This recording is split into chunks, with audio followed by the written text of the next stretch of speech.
Hello everybody, and welcome back to Let's Play Gabriel Knight, the Beast Within. Last time, we paid a visit to the Wagner Museum, and did a little research on him, and found out a little bit more about his lost opera, but nobody seems to know where it is. Oh, we also had a conversation with Mrs. Smith once more about our dreams. We need to get in contact with whoever's contacting us, I guess, to get them to explain themselves. Anyway, we now have a date with a dude named Dahlmeyer, who wants to tell us more about Ludwig the King. The Mad King of Bavaria. And for some reason he wants to meet here, and this is a bit of a creepy place, but okay. Let's check it out. She has a much better walking animation than Gabriel does. It actually looks like a person walking. Alright, so... It's a memorial chapel. Alright. We want to actually keep going this way. It makes you think that you want to click on there to get to there, but no, you actually want to go here. Because we're going to meet the dude right here.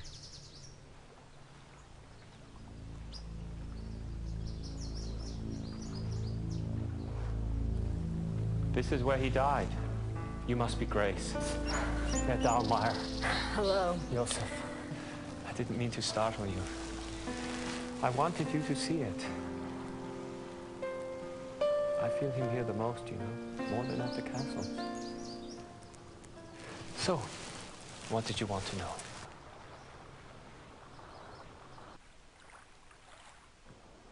Professor Barclay says your hobby is Ludwig. Yes. He was the last real king that Bavaria had. As a Bavarian and a history buff, well, that's enough to hook me right there. But there's more, right? He was a romantic, you know. A dreamer. And he was misunderstood, maligned. Sounds like you can relate. Me? Hell, I have it easy. At least I live in the 1990s. And not every eye in the country is on me. But, yes, I can relate.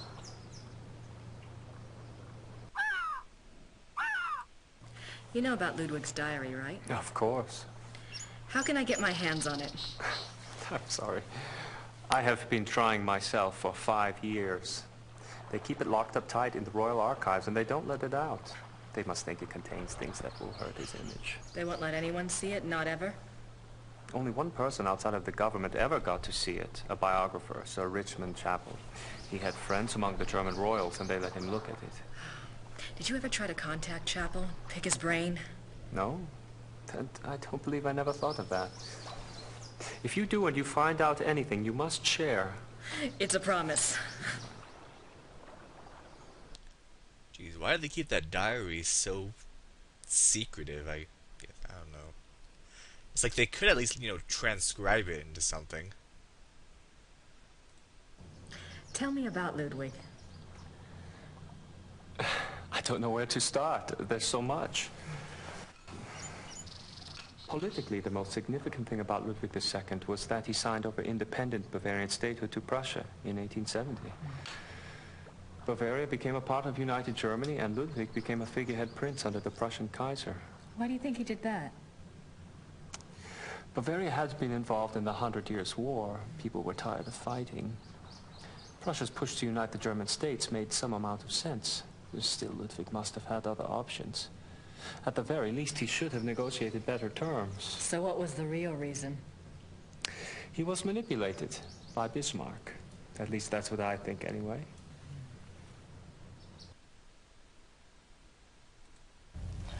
What about Ludwig personally? You'll find two perspectives on Ludwig. The view the tourists get is the romantic ideal, Ludwig the tormented loner. Then there is the historian's point of view. Ludwig was plagued with guilt over his sexual orientation and was driven mad with self-loathing. But I take it you're not buying either point of view. Well, it's all too convenient, isn't it? That he was a devout Catholic, there is no question, and I'm sure there were pressures on him to be normal. But he was no prude. He loved Byron. Yes. Philosophy, the French court. If anything, Ludwig was too much an egomaniac. He didn't give a damn what anyone thought. And besides, he didn't try to hide any of his relationships. If he suffered from anything in his romantic life, it was disillusionment. No one loved him back as purely as he himself loved.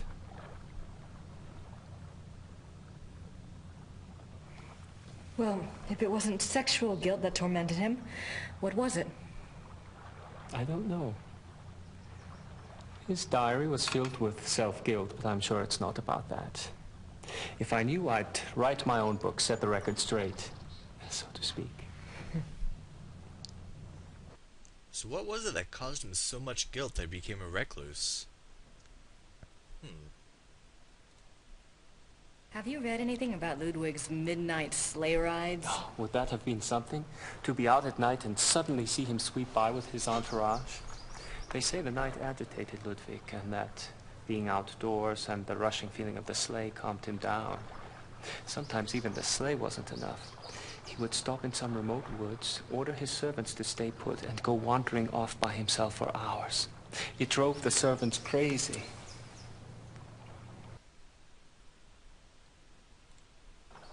Tell me about Bismarck. Oh, Bismarck. He was the Prussian Kaiser's chancellor. Not a nice man. Bismarck had a reputation for learning people's weaknesses and manipulating them. It's a matter of record that he had spies on Ludwig's staff. He may even have had a henchman even closer to the king. And he was involved in the conspiracy to declare Ludwig insane. So I guess this Bismarck dude wanted power. When I think of Bismarck, I think of the whale summoned from the Final Fantasy series. But that's completely different. Did you find out anything about the Black Wolf? I did. I'd read about him before, but I hadn't realized that was who you were talking about. His name was Godin. Paul Godin. I found a reference to his being called the Black Wolf after you telephoned. I've never heard of him. Who was he? Godin lived on the fringes of the Prussian court. He was handsome, charming, dangerous, or so they say. He was variously rumored to have been a foreign prince, a Prussian spy, even an assassin. Since you were interested in him, I found out some things that are probably true. It said he came from abroad in the mid-1800s, but claimed high German blood. Do you know where he came from? No. And he was ruthlessly ambitious. He probably found out who held the power, Bismarck, and offered his services. Bismarck was a good judge of talent, of that sort anyway. So the Black Wolf has been given a name. What else do you know about Godin? He must have done something remarkable. Bismarck was not a generous man. He liked to string people along with promises, but rarely came through. He did for Godin, though. He gave him a royal title and lands in 1863. And that was the last reference I found to him. Well, how could he just disappear? It's not that unusual. Back then, when you were given a title, you usually changed your name and moved to a place where no one knew your past, so you could act with impunity, or be a pompous ass and get away with it.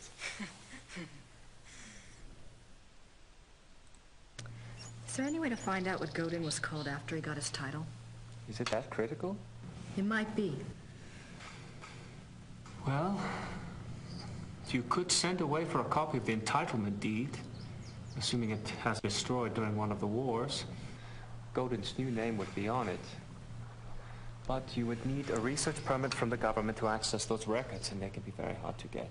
A lot of red tape. Great. Yeah, we need to find out what that guy's new name was, because we need to find out, you know, with all the, you know, the complete identity of the Black Wolf, I guess. What do you know about Ludwig's hunting accident?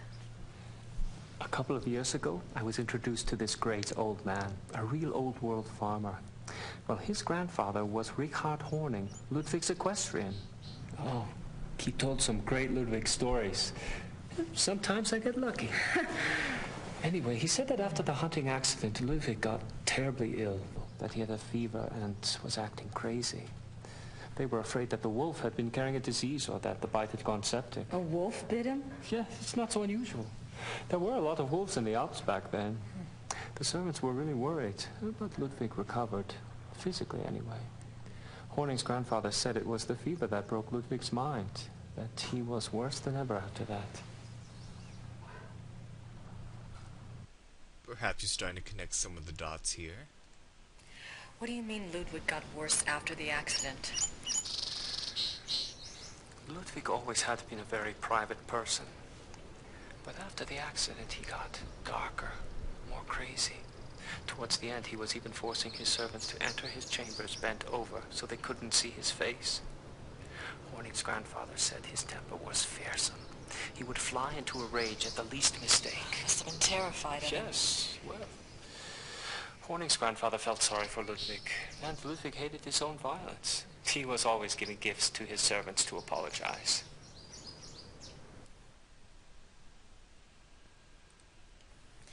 You mentioned that there were other reasons why Ludwig's servants feared him.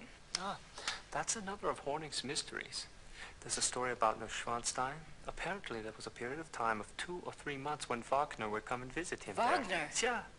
The two would lock themselves in the singer's hall. Horning's grandfather said the sounds that came from there were awful. Well, the servants had superstitious minds anyway. Some of them quit over it, just walked away. What kind of sounds? Horning's grandfather called them heartbreaking and ungodly. Maybe it was Wagner trying to sing. Well, I guess that's all for now. Thanks for your help. It's my pleasure. And if you ever want to talk again, just give me a call. I'll meet you down there. I will. Thanks. Servus. Bye. So we definitely got some more information about Ludwig, a lot more than we had before. That hunting accident, if you hadn't suspected before, was indeed a wolf bite, which can't be a coincidence considering we are investigating werewolf attacks. And, well, I guess we'll just have to find out more as we go. This place looks familiar. I wonder what it felt like under there.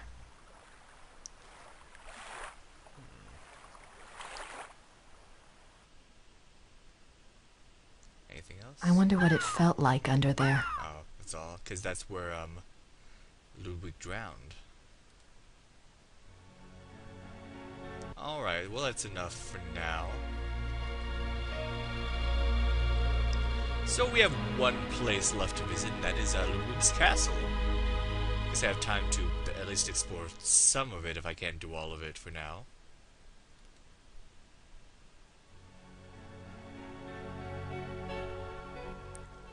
So now we go to Neuschwanstein.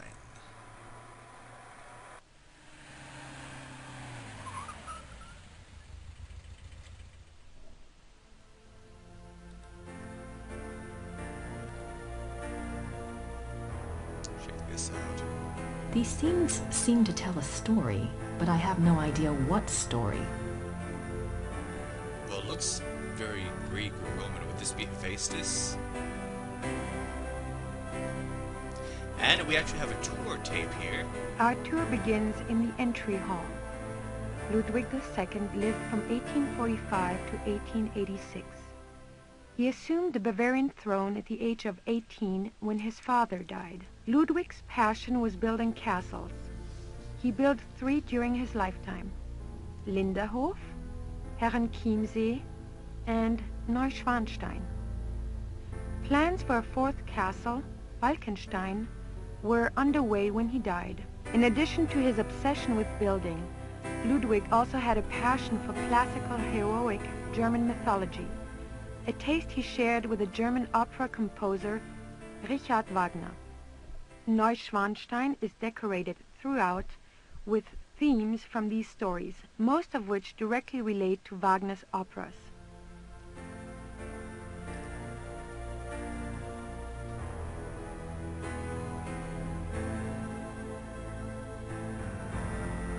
I actually think that's our tour guide telling us where to go, but The paintings in this room are from the Siegfried saga.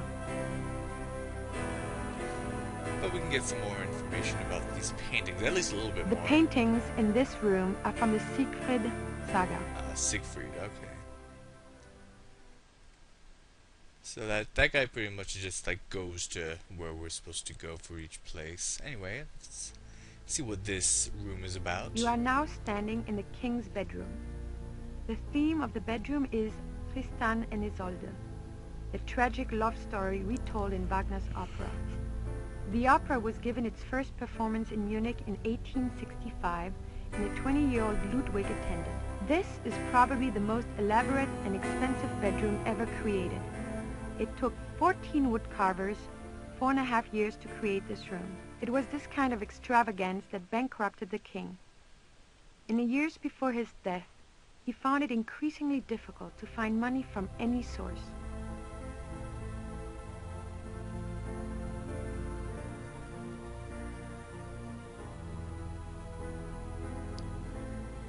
Oh, never mind that guy. Oh, those aren't tour guides. I remember those are security guards. Now I'm remembering. So make note of how they kind of come and go. Did they have running water in 1886? It's a good question. I don't know. Maybe Ludwig thought all this luxury would help him sleep. The richly carved bed, with its canopy, resembles a Gothic building in its turrets. The bed's draperies were handmade by dozens of Bavarian seamstresses. Did you have anything to Did say they have about the sink? The washstand actually worked by bringing in water from a stream above the castle. Oh, okay. It was probably put in some sort of reservoir that when you open up the faucet, it comes out.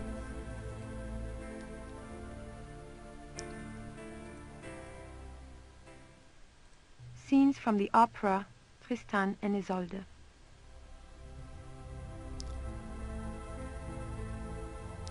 Those are some awesome paintings. I would love to come to Bavaria and visit Ludwig's castle, because this is a recreation of it. This is taken from, you know, photos and everything and put into the game, so pretty awesome. This is the king's living room. The walls are decorated with scenes from the Lohengrin saga. The king first saw Wagner's opera Lohengrin when he was 16, and it so affected him that he considered it a form of enlightenment. The tragedy of Lohengrin was his essential loneliness. This too was Ludwig's own fate. Ludwig withdrew more and more into his fantasy world of epic heroes and absolute monarchy. An ideal he was determined to create in his castles if he could not have it in his real life. He only wanted to be alone with his dreams, so much so that even his servants were kept at a distance and were not allowed to look at him. What were you afraid they'd see? That's a good question. We were kind of getting some of that same information from Dahlmeyer. You are a very large woman, aren't you?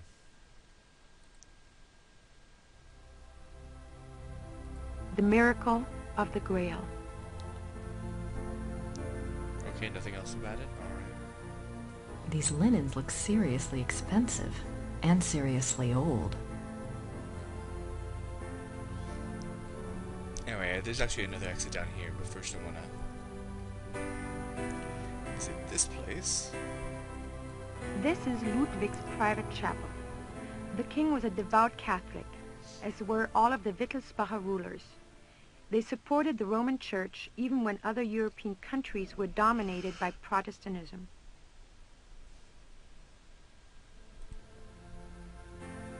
It's a beautiful crucifix, ivory and gold.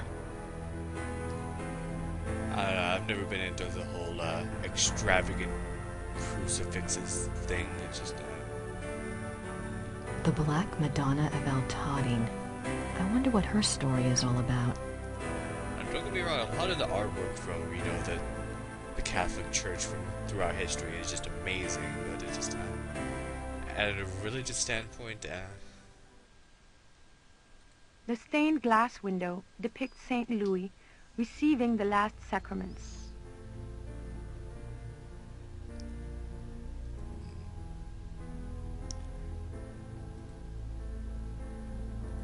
paintings above the altar depict St. Louis surrounded by the seraphim. An interesting side note. For Oh, geez, I can stop. The paintings above the altar depict St. Louis surrounded by the seraphim. An interesting side note. For a period of about a year, the Louis images in all three castles were ordered to be covered up with black cloth on the unfathomable whim of the king. Why would he want that? A king saint? I wonder if Ludwig pictured himself that way. Or maybe he just wanted to be that way.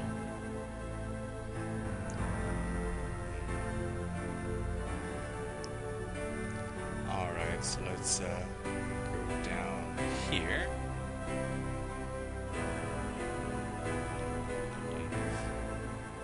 More swans. Swans. Didn't we see swans somewhere else? The swan motif is featured throughout the castle, but it is particularly prominent in this room. Both the swan and the lily were symbols Ludwig associated with himself. They represented his ideals of majesty and purity. The painting behind the swan shows Lohengrin's arrival. Alright, let's see what's back here. What is this? This is a reproduction of the grotto from the Tannhäuser saga.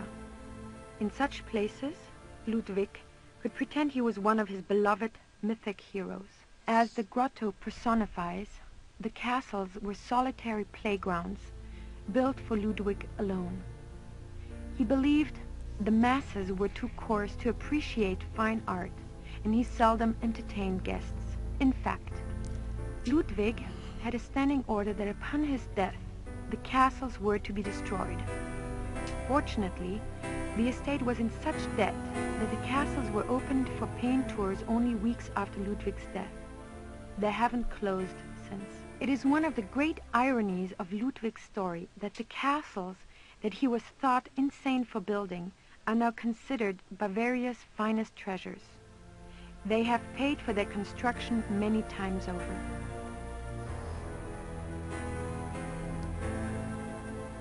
That's pretty cool.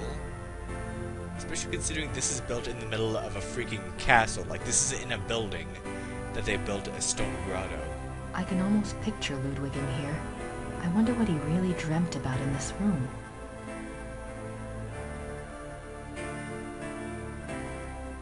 This is the king's study. Ludwig spent much time at his desk writing letters, drawing up plans for his projects, and studying his favorite authors. He loved poetry, history, and the classics. In later years, he also studied the occult. What affairs of state he did reluctantly attend to were generally attended to alone at his desk in writing. His reluctance to meet with his heads of state and perform the duties of the king were one of the reasons for the charges brought against him in 1886. But Ludwig dreamt of true kingship and a true monarchy, and the small powers left to him after Bavaria succeeded power to Prussia only incited his disdain and frustration. Yeah, a lot of this political stuff, I'm not gonna lie, I don't really understand as well as I should. I'm not very well versed in 1800s politics in Germany.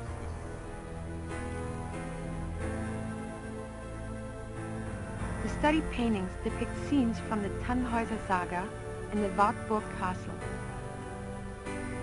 This would kind of be an awesome place to live, though.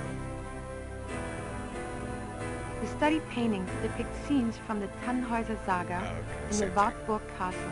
Just double checking.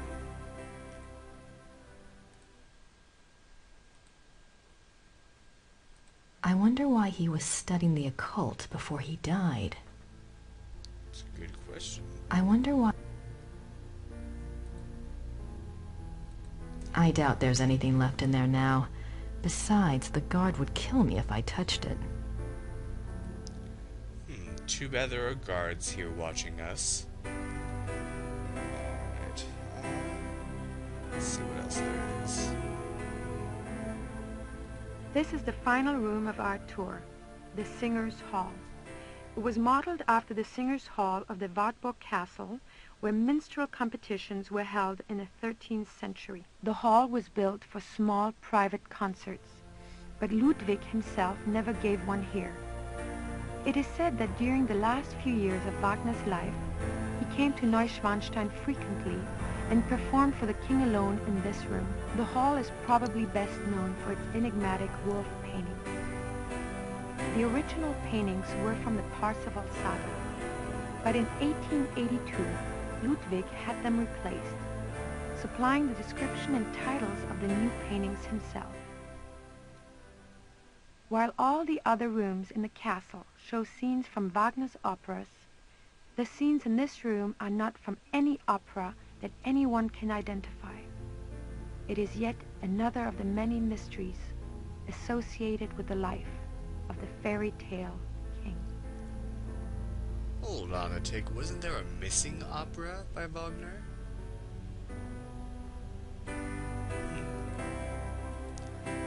Why do you have the choice for me to click here if it's just going to do that? I don't know. Engelhard courts Hildegunde. Anyway, this is probably the most important room in the castle. Engelhard and the blacksmith. A wolf here. There must be a story behind these wolf paintings. But what story? Oh, I guess that's all one picture. The hunters track down Engelhard and Hildegunde.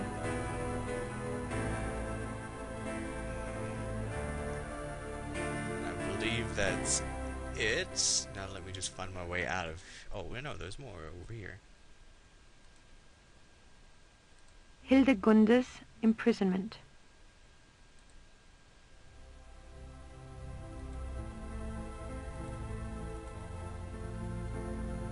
The wedding feast of Hildegunde and the Baron.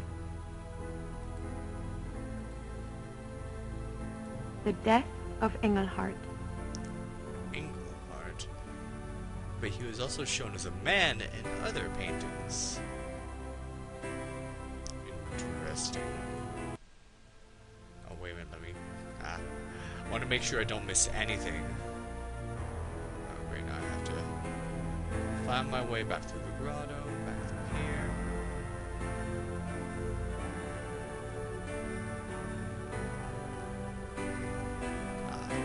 Nice view of the Alps. Ludwig's childhood castle, Hohenschwangau, is visible from the lookout in the Singers' Hall.